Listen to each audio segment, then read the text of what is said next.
Hello বন্ধুরা, আমি Sudip and welcome to ফিল্মিডিটেক। একটা আপকামিং বাংলা সিনেমার আপডেট নিয়ে কথা বলবো। যে সিনেমাটার নাম হতে চলেছে কেউ বলে বিপ্লবী, কেউ বলে ডাকাত। সিনেমাটা একটা বায়োপিক এবং অনন্ত সিংয়ের উপর বেস করে এই গল্পটা ডিজাইন করা হবে। এখানে আমরা যেটা নিয়ে ভীষণভাবে এক্সাইটেড সেটা হচ্ছে জিদ্দা এই মুখ্য চরিত্রে অভিনয় করবেন। এবং দেখুন, আমি যদি মুখ্য চরিত্রের কথা বলি, আমি যদি বায়োপিকের কথা বলি, আমি যদি অভিনয়ের কথা বলি, সেখানে নো ডাউট বাংলা থেকে জিদ্দার থেকে ভালো অপশন আর কিছু নেই।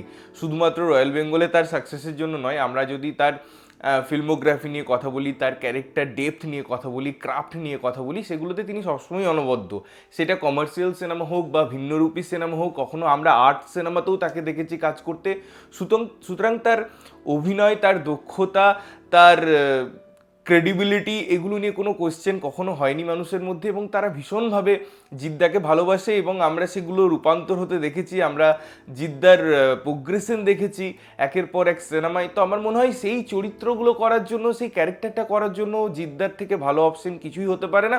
যে কোনো পরিচালক চাইবে যে এই রকম কাজের জন্য জিদ্দাকে অ্যাপ্রোচ করা, বা এই ক্যারেক্টারগুলোতে তিনি যেভাবে ফুটে উঠবেন তার অভিনয় দক্ষতার মাধ্যমে, সেই জোনটায় নিজেকে নিয়ে যাওয়া, সেই দক্ষতাটার সাথে সেই জায়গায় রিচ করা, এগুলো আমার মনে হয় জিদ্দা খুব ভালোভাবে অভিনয় করে এবং সেটা জিদ্দা নিজেকে তৈরি করেছে। এবারে আসি, এই সিনেমাটার উপর গল্প তৈরি হওয়া বা ডিজাইন করা কতটা সম্ভব। কারণ এই চরিত্রটার একটা হিউজ হিস্ট্রি আছে। প্রথমত আমরা যদি চট্টগ্রাম অস্ত্রাগার লুণ্ঠনের কথা বলি, বা তাকে কখনো সেলুলার জেলে নিয়ে যাওয়া হয়েছে, পরে যখন স্বাধীনতা এসছে তারপরে তার লাইফ আছে, বা এই সময়টা যে স্বাধীনতা এবং পোস্ট স্বাধীনতা, এই যে পুরো জায়গাটা না, এখানে প্রচুর বা এমন জায়গা আছে যাকে এই চরিত্রটা রিপ্রেজেন্ট করে। এবং এই চরিত্রটা নিয়ে যখন আমাকে বায়োপিক করতে হবে, আমাকে মনে রাখতে হবে এই সুন্দর রিসার্চ ওয়ার্কগুলো দরকার, এই প্লটগুলো দরকার, এই বিভিন্ন দিকগুলো দেখানো দরকার।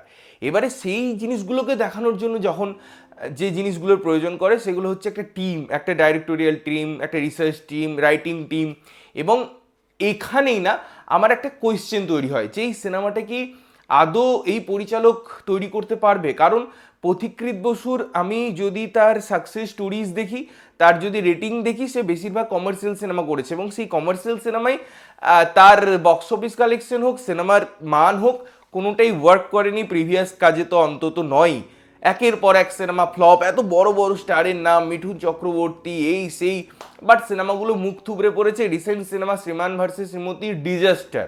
তো তার রিসার্চ ওয়ার্ক, তার টিমের রিসার্চ ওয়ার্ক, তাদের লেখনী, এগুলো নিয়ে বেশ সন্দেহ থাকছে। এবারে দেখুন, আমি বলছি সন্দেহ থাকছে মানে এটার দুটো দিক আছে। যেমন একটা কয়েনের হয় যে হয়তো তারা সেটা পুল আপ করতে পারবে, হয়তো তারা সেই রিসার্চ ওয়ার্কটা করতে পারবে, হয়তো তারা সিনেমাটা ভালো করতে পারবে। কেননা এতগুলো ব্যর্থতা থেকেও তো তারা হয়তো কিছু শিক্ষা নিয়েছে যে চলো মানুষ কি খাচ্ছে সেটা না দেখিয়ে খেলা হবে, এই ডায়লগ পুট না করে যদি অন্যভাবে কিছু করা যায়, আর যদি একটু পড়াশোনা করা যায়। বিকজ তাছাড়া কিন্তু এই সিনেমাটার ভবিষ্যৎ ভীষণ অনিশ্চয়তার মধ্যে আছে। এবং আমি জানি না জিদ্দা কেন এই রকম ডিরেক্টরদের চুজ করলেন এইরকম কাজের জন্য। তিনি অনেক বেশি বোঝেন আমার থেকে, বা এই পুরো যারা সিনেমা নিয়ে কথা বলেন তার একটা নিজস্ব ডিসিশন মেকিং পাওয়ার আছে, তার একটা ভিজুয়াল জিনিসপত্র আছে। তার জন্যই তিনি হয়তো খাকির চ্যাপ্টারের মতো সিরিজ করেছেন, সেখানে সিনেমা না করে সেই পুরো বছরটাই। তো তার নিশ্চয়ই ভিশন আছে, সে নিশ্চয়ই কিছু ভেবেছে। এবং তার প্রথম একটা এরকম বায়োপিক সিনেমা, তো সেই জায়গাতে এক্সাইটমেন্ট লেভেল তো চূড়ান্ত।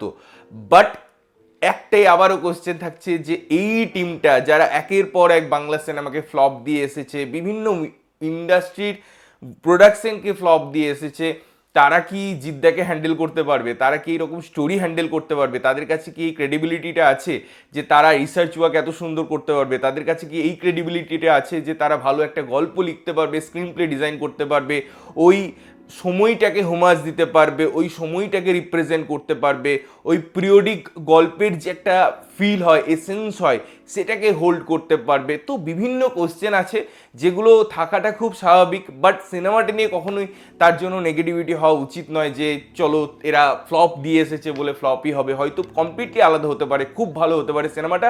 এবং আমি মনে প্রাণে সেটাই চাই যে সিনেমাটা একটা দারুণ সিনেমা হোক, দারুণভাবে ওয়ার্ক করুক, তাদের কাজের যে একটা পরিধি আছে সেটাকে আরও বিস্তৃত করুক, টাইম নিক, সিনেমাটা নিয়ে তাড়াহুড়ো না করে 2 মাসের মধ্যে ফ্লোরে নিয়ে যাব, তার জন্য যে প্রি প্রোডাকশনের কাজ থেকে সেগুলোকে তাড়াহুড়ো করে দেবো, এই জিনিসগুলো না করে পরে যে ওই পোস্ট প্রোডাকশনে গিয়ে মেকআপ দেবো, এই জিনিসগুলো থাকলে একটা সিনেমার জায়গা তৈরি হয় না। বিকজ বেসিক কাঠামোটা কিন্তু এই প্রি প্রোডাকশনে তৈরি হয়। তাই আমি বলবো সেখানে টাইম নেওয়া হোক, সেখানে ক্যারেক্টার ডেভেলপড হোক, সেখানে ভালোভাবে রিসার্চ ওয়ার্ক হোক।